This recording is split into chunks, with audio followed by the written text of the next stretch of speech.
आशा करता हूँ आप सब बहुत अच्छे होंगे। मेरा नाम है सिद्धांत अग्निहोत्री, स्टडी आईक्यू पे आपका बहुत बहुत स्वागत है। दोस्तों, आज हम बात करेंगे फिर से ये जो नया कोरोना वायरस आ गया है, ये जो म्यूटेट हुआ है खतरनाक वायरस की 2020 बहुत ही खतरनाक होता जा रहा है। आपको पता है ब्रेन ईटिंग अमीबा आ गया है, मतलब दिमाग को खाने वाला अमीबा अमेरिका में ये तेजी से फैल रहा है।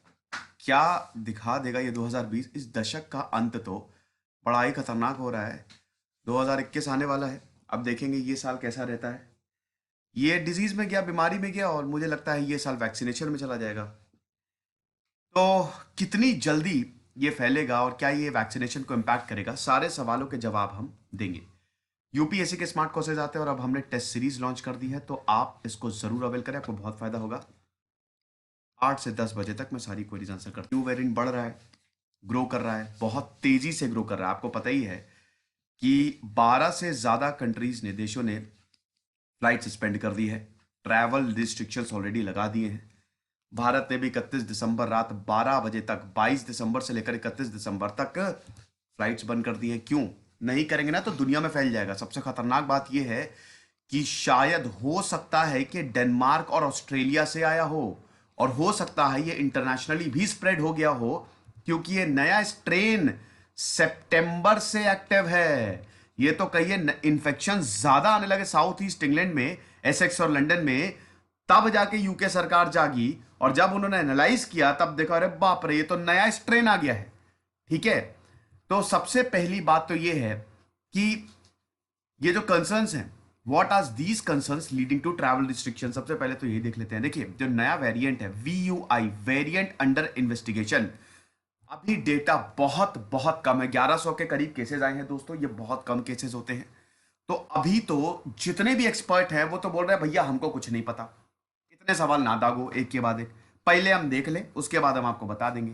तो अभी तो हमको पता नहीं, क्योंकि दिस वेरिएंट नाम ही दिया है ना, वेरिएंट अंडर इन्वेस्टिगेशन टू 2020-12/01 और B.1.1.7 लिनेज, ये पूरा बड़ा नाम है इसका। तो यूके के हेल्थ सेक्रेटरी ने बोला है कि जो हमारी वर्ल्ड क्लास जीनोमिक कैपेबिलिटी है, हम उनको शुक्रिया अदा करना चाहते हैं, क्योंकि ये नया वेरिएंट ऑफ कोरोना वायरस उन्होंने ही खोज के निकाला है। और हाउस ऑफ कॉमन्स में आपको पता ही ना कि दो हाउस है इंग्लैंड के, हमने अपना पार्लियामेंट्री सिस्टम काफी हद तक वहीं से ही लिया है, काफी हद तक क्या वहीं से ही लिया है। एक House of Lords upper house, दूसरा House of Commons lower house. तो 14 दिसंबर को हाउस ऑफ कॉमन्स में इन्होंने लेक्चर दिया, मतलब बात कही अपनी। मैट हैनकॉक जो है यूके के हेल्थ सेक्रेटरी हैं, तो उन्होंने बताया है कि देखिए हम तो शुक्रिया अदा करने जाने हैं फलाना धमाका, और वर्ल्ड हेल्थ ऑर्गेनाइजेशन को हमने ऑलरेडी आगाह कर दिया है, ये वेरिएंट के बारे में इंफॉर्मेशन दे दी है।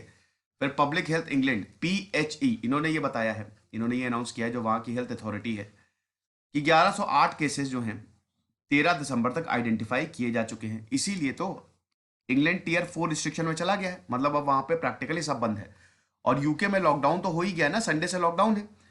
पता नहीं कब तक चलेगा, 31 दिसंबर को हालांकि रिव्यू करेंगे, लेकिन अभी तक हमको नहीं पता। अगर हेल्थ सेक्रेटरी की माने तो यह महीनों तक चल सकता है, जब तक सिचुएशन अंडर कंट्रोल नहीं, सिचुएशन कंट्रोल में नहीं आती। आपको बता दूं कि यूके में वैक्सीनेशन भी स्टार्ट हो गया है, कॉमन न्यूज है, लेकिन फिर भी मैंने सोचा कि चलो बता ही दूं। अब उसके बाद ये भी बताया है कि मतलब ये वेरिएंट किस तरीके का है, खतरनाक है। देखो, वेरिएंट जो है आपको पता ही है कि म्यूटेशन हो गया है, इसने अपना स्वरूप बदल लिया है, और ये RNA वायरस में कॉमन है, मैं कई बार बता भी चुका हूं। तो अभी तक 20 से 25 स्ट्रेन्स ऑलरेडी घूम रहे हैं। ठीक है, 20 से 25 बार म्यूटेट हो चुका है। आमतौर पे म्यूटेशन 1 से 2 बार महीने में होता है। कोई डेडली वायरस है तो फाइट बैक करेगा ना, इधर आपकी बॉडी फाइट बैक करेगी, इधर वायरस फाइट बैक करेगा, तो अपना रूप बदल लेगा। हा हा हा हा, ऐसे हंसते हंसते कि बेटा छोड़ेंगे नहीं तुमको। अरे बाप रे, खतरनाक होता होगा। लेकिन यहां पे इन्होंने अपना रूप बदल लिया। तो अब ऐसा है, तो ये जो multiple mutation in the spike protein of the corona virus as well as the mutation in other genomic regions of the RNA virus. ठीक है, ये जो वेरिएंट है, इतने सारे जो म्यूटेशन हुए हैं ना, उसका रिजल्ट है, फाइनल रिजल्ट ये आया है। ठीक है, फिर क्या यहां पे बताया है, देखिए COG यूके ने ये बोला है, ये COG वही है जिन्होंने इस वेरिएंट को बताया कि ये भैया नया वेरिएंट आ गया है, और इसी की ही तारीफ कर रहे थे मैट हैनकॉक, इन्हीं की COG की तारीफ कर रहे थे। तो इन्होंने ये बताया है कि देखिए स्पाइक प्रोटीन जो है, जो की प्रोटीन को बाइंड करता है ह्यूमन सेल में, ACE2 रिसेप्टर इसको कहते हैं। अब ACE2 पे मैंने अभी लेक्चर शायद वो अपलोड नहीं हुआ है, लेकिन बहुत जल्दी अपलोड हो जाएगा, कि ACE2 आपको बचाता भी है। ठीक है, ये जो प्रोटीन है ना, ये आपको, ये जो एंजाइम है ये आपको बचाएगा, एक्चुअली बचाता भी है, लेकिन ये एंट्री पॉइंट है, यहां से ही वायरस जो है वो घुसता है और उसके बाद फिर रेप्लिकेट करना शुरू करता है। वहां पे अगर जरा सी एरर हुई, वो म्यूटेट कर जाएगा, तुरंत बदल जाएगा। अभी तो हमारे पास ज्यादा डेटा है नहीं, और हमको यही देखना पड़ेगा कि जितने म्यूटेशंस हुए हैं, क्या इसकी वजह से ट्रांसमिशन बढ़ रहे हैं, ये बोला है कंसोर्टियम ने। अब जितने म्यूटेशंस हुए हैं, क्या इसकी वजह से ट्रांसमिशन बढ़ रहा है? सबसे बड़ी बात है कि अभी कोई एविडेंस नहीं मिला है, देयर इज नो एविडेंस कि वेरिएंट जो है वो बहुत ही सीवियर है या इससे मौतें बहुत ज्यादा हो रही हैं। सिर्फ और सिर्फ इन्वेस्टिगेशन चल रही है, तो अभी हम कुछ भी नहीं बता सकते। तो अभी तक हम जानते क्या है इसकी ट्रांसमिसिबिलिटी और सीवियरिटी के बारे में। जैसा कि मैंने बताया कि यहां पे एक्सपर्ट बोल रहे हैं भैया हमसे ना पूछो, पहले हम इन्वेस्टिगेट कर रहे हैं, उसके बाद तुमको बताएंगे। तो यहां पे डेटा ये बोल रहा है कि जो जीनोम सीक्वेंसी है, मॉडलिंग है, ये यही बोल रहा है कि यस इट इज ट्रांसमिसेबल, बहुत आसानी से। जैसे पिछला क्या, अभी जो रिसेंट कोविड-19 है और जो म्यूटेटेड वाला है, म्यूटेटेड वाला आसानी से स्प्रेड होता है, तेजी से इन्फेक्ट करता है। यहां तक ये तक बोल दिया था ना कि 70% ज्यादा तेजी से ये इन्फेक्ट करता है, इन्फेक्शियस है। तो ये तो पता है कि ये ट्रांसमिट ज्यादा तेजी से हो रहा है, लेकिन मैकेनिज्म नहीं पता है कि ये ट्रांसमिशन इतनी तेजी से बढ़ क्यों रहा है। यह भी बोला है कि इन्फेक्शन रेट जो है ज्योग्राफिकल एरियाज में जहां पे पर्टिकुलर स्ट्रेन फाउंड हुआ है, जैसे साउथ ईस्ट इंग्लैंड में, वहां पे ये बहुत ही तेजी से बढ़ा है। यानी कि ये तो पक्की बात है कि इसका ट्रांसमिशन रेट काफी ज्यादा है। तो अगर ट्रांसमिशन रेट काफी ज्यादा है और सीवियरिटी के बारे में अभी नहीं पता है कि क्या इसके खतरनाक सिम्टम्स हैं या कोई और ज्यादा बीमार पड़ जाता है, इसके बारे में फिलहाल अभी नहीं मालूम है। NERVTAG, new and emergency respiratory virus threats advisory group, जो कि ये वायरस की थ्रेट्स जारी करता है कि भाई ये बहुत खतरनाक है इसलिए बच के रहो, इन्होंने ये एडवाइस किया है कि ये जो इमरजेंसी रेस्पिरेटरी वायरस है, मतलब ये जो न्यू वेरिएंट है, ये रिप्रोडक्शन नंबर को बढ़ा सकता है 0.93 तक। तो बेटा बच के रहो।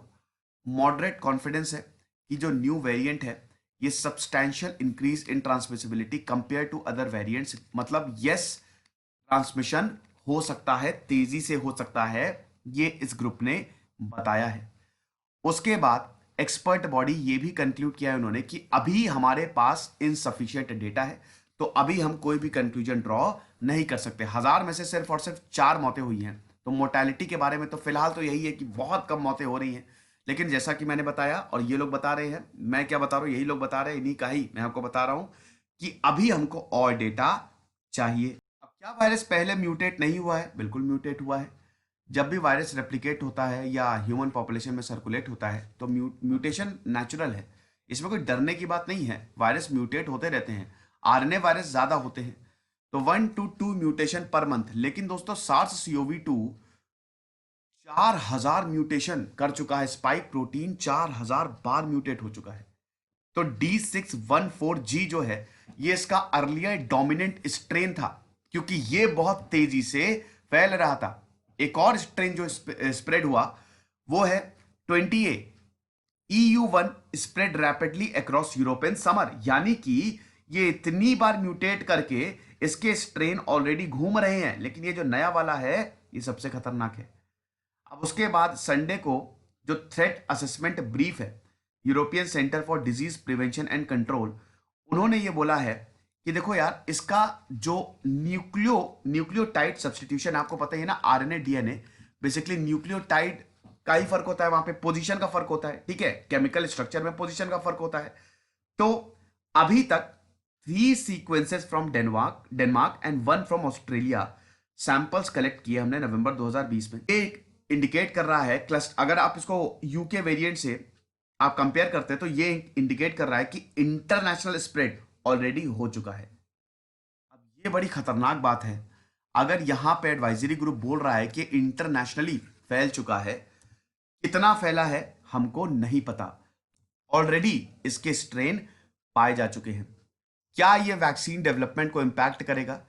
देखिए, वैक्सीन डेवलपमेंट को इम्पैक्ट नहीं करने वाला, क्योंकि जहां तक है अभी तक जो डेटा अवेलेबल है, वैक्सीन हर तरीके के स्ट्रेन पे, इसको बनाया ही ऐसे गया है कि हर तरीके के स्ट्रेन पे ये काम करे। तो अच्छी बात यह है कि फिलहाल वैक्सीन जो है ये काम करने वाली है। ये लेक्चर था यार, बहुत ज़्यादा सेफ रहे जितना हो सके। 12,200 सब्सक्राइबर है मेरे टेलीग्राम चैनल पे, आप यही ज्वाइन करिएगा। जैसे सिद्धांत अग्निहोत्री साइनिंग ऑफ।